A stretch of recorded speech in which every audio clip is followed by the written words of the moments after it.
Merci beaucoup, très cher internaute. Je suis là, toujours votre humble serviteur Basile au cas de la presse. Donc abonnez-vous massivement sur notre chaîne YouTube Yoka TV officiel. Donc pour vous en appeler, pour montrer, babi biso a musala ndezo salama. Nera abonné sana, pour payer sa confiance plus fidélité. Biso pe to offra binora toujours musala. Kitara to tambola rapona rozola bino ba information moko vrai mais lelo quand on est bon dans le plateau, on a fou de faillot. Donc, vraiment, en tout cas, on a évité de fou de faillot. Bonjour. Bonjour, mon amboka. Et là, on a une émission à Bisso, il y a un amboka, ils ont suivi presque partout dans le monde entier. Pourquoi Combo on a fou de faillot? Oui, Combo on a, pourquoi Combo on a? Combo on est allé Combo mo ya mayele. Il y a des Combo mo quoi kotalisa donc intégrité donc mayele quoi. On a comme on a tata mon conseiller le président Eli Martin Fayulu. C'est un homme intègre, c'est un homme constant. Moto ali na vision à malamu lokola na Congo alité. Donc mona attaque na combat na biso ya balabala toujours. Incarna Combo on attaque fils à papa. Donc aba ko benga nga fou de folle Congo mobile. Est-ce que Yemorope mon amboka président Eli Martin Fayulu ka yebi Combo? Mais yebi yango très bien, yebi soldat na nga na Congo comme on fou de Fayulu. Ali na base na Changu. Accompagné de tout le pays, batata, donc on a batata, on a table partout. Alors, lelo na plateau na biso, na émission na biso ya bana mboka, où ils ont suivi presque partout dans le monde entier. Sans on y biso parti na biso décidé et puis plateforme na biso la mboka ils ont tambola. Oui, merci Nabaï Bakongomani sur la besana kolanda liboma ya Fayulu. Et vraiment, autre nango lelo na niveau a na plateau na yo mo pandisa ngwezani. Et ça que l'approbation sur les plans sécuritaires ya mboka na biso.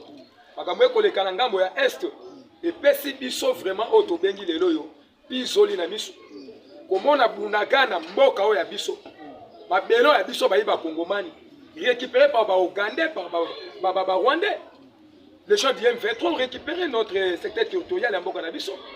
Mboka na biso le laissa au konzama na maboko ya ba Rwandais na maboko ya ba rebelles. Pendant que nous avons plus ou moins 100 000 hommes soldats na kati ya Congo na biso. Mais les deux provinces ont été récupérées sous occupation par les rebelles rwandais, ougandais, burundais, qui sont là. Il y a des années, papa Nangai. Il y a des années. Baboto libiso Bunagan, Baboto libiso Chanzu, Bakamati Tanda, Baboto libiso Biruma, Baye Bakamati Bakomi pour attaquer Ruchu, et Baboto libiso Djougou. Et vous savez que non, biso na moment où toi la nelo ko kolobate, non, tu dis non. Notre gouvernement Ali wana yenda ali responsable. Il y a quoi appliquer à cause la manso, ba citoyen congolais bali na carte ya na ngambo ya est. Ba vivre malamu na mabota na bango. Mais que le manso massacre tuerie, ba ko violer ba maman de kolangai. Ba ko kamata nzete na sexe ya maman ba chubiye et bimé na monoko. Ba ko kamata mobali ba pasole lokola ntaba. Lokola ba ko itantaba. Tout le baté.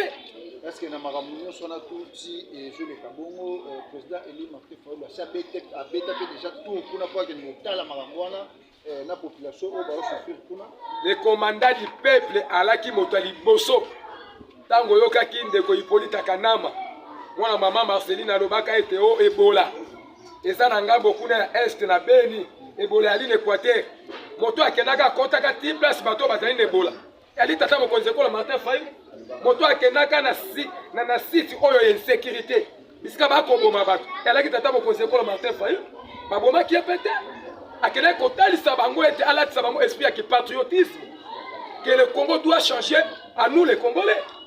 Attends si bango peut accueillir plus loin non. Notre armée est infiltrée et c'est tout ça remaniement ya armée. Oto benga ti na biso na mobeko li kunzi o tata mokonzi ko la tandaki na mesa to benga ki yango plan de sortie de crise. Na kati ya plan de sortie de crise tata mokonzi amanyola ki abi que nous devons faire des réformes institutionnelles à tous les niveaux. Ndeko liboma ya Fayulu nako tunelo moko oyo nako loba. Oui, que l'opposition est dans la et tant que na étape on a opposition au comme la majorité esprit à mutu ça la nini échangeant le président Fachi qui comme opposant il y a ex-président Nabiso Kabila le a joué le pouvoir comme la majorité mais au moins que makan s'est changé est-ce que il oppose à dire que président Martin président Martin Fayulu ceux qui ont joué beaucoup peut-être qu'en 2023, est-ce que ma candidature a changé? Est-ce que nous sommes au bino bolobaka na télévision? yango président eli aosalela.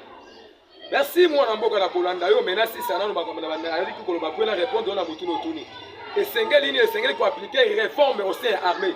Parce que comme on a bateau ba ko kamba armée, il y a biso mapinga école, ce sont des Rwandais. Vous prenez état-major général adjoint et Obel Irabirou à la Wana. Nous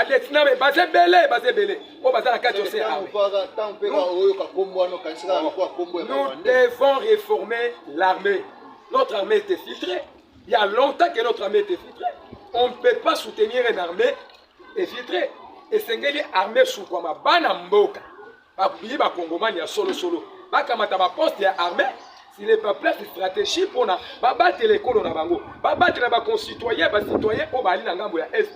Bali Batata. Bali ba maman, ba nebele ba comme le orphelin, des pères et des mères, à cause de la tuerie, à cause de l'insécurité. Non, tokoki kotika jamais ba de quoi beni makile sotanga, biso ko toko yemba banzembo, toko mela masanga, toko bina, tolo ba keno facha zali béton. National. Tu es bien go bien, à nommer ba député, à nommer même Yende Kochilombo. Les lois yo accueilli plus loin, accueilli plus loin. Accueilli même au bord de la majorité qui a été.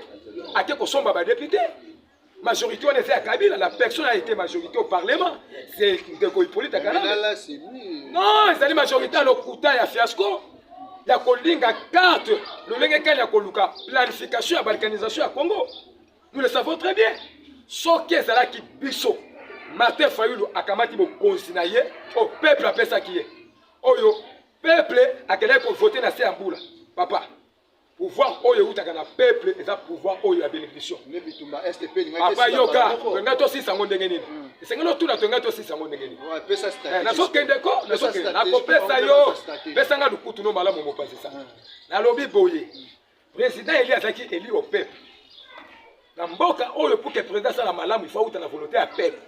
Il faut que soit député ou uta na volonté à peuple. Député aussi à parlement azali na devoir moko. Ko voter mo beko. Oyo a copé sa population, ma prise de solution envers la population. Pour voter mon beko, oyo copé sa ngaïna mai na courant ndako. Pour voter mon beko, oyo et kokele kokoti la bande konabiso sécurité na niveau à est. Mais ce qu'on t'a dit ensemble à l'élo c'est fiasco. C'est la même façon biso to bi non de Kochilombo. On soit qui boko na moyibi. Boko na moyibi suka suka na yango ezalaka ka bilinga beli. Eloko ya malango ya malunga ezalaka te. Kabila c'est les biso 5 chantiers à boya tout droit. Si l'on volonté te Kabila ali mayele te. C'est nga na tina bango ngomba. Si l'on voyait te biso so de mouton. Na koloba na yo. Lelo esengelo yeba yango ke non. To ali ko kene ba élection.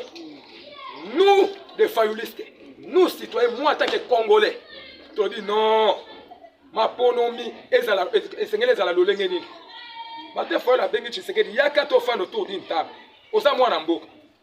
Yaka tama pour le minenge de kaki na moyibi tobo ça le passé mais yaka to fanda to ça la réforme et la loi portant organisation et puis fonctionnement ya CENI yaka to ça la réforme et la loi électorale yaka to bongi se penche na biso to taba animateur ya CENI ya malam pour que la prochaine séance ya maponomi moyibi ya élection za la sous-souté soko ki o voter député no kingandi député wana biba mais oyebi ke ndeko liboma faulu o kiminga na question na ngana Akimi ote. Natuna kiyobo na bandila sur question ngo. Natuna kiyobo. Est-ce que le président Eli Martin Fayulu en 2023 ce qui a remporté victoire? Vous assure que makanisi rechange été. Merci moi na mboka na motunda na ko episo keno. Na zali ko episo sikobo. Autour les questions moko Eli malamo. Monde entier okimo baba ko ale motuna ya fude fayo. Eli bongo tende. Olobi bien tata mokonzi ekolo soka kamati ebonga na ye. Olobi bongo. Soka kamati ebonga na ye bakambia est gosse. Papa.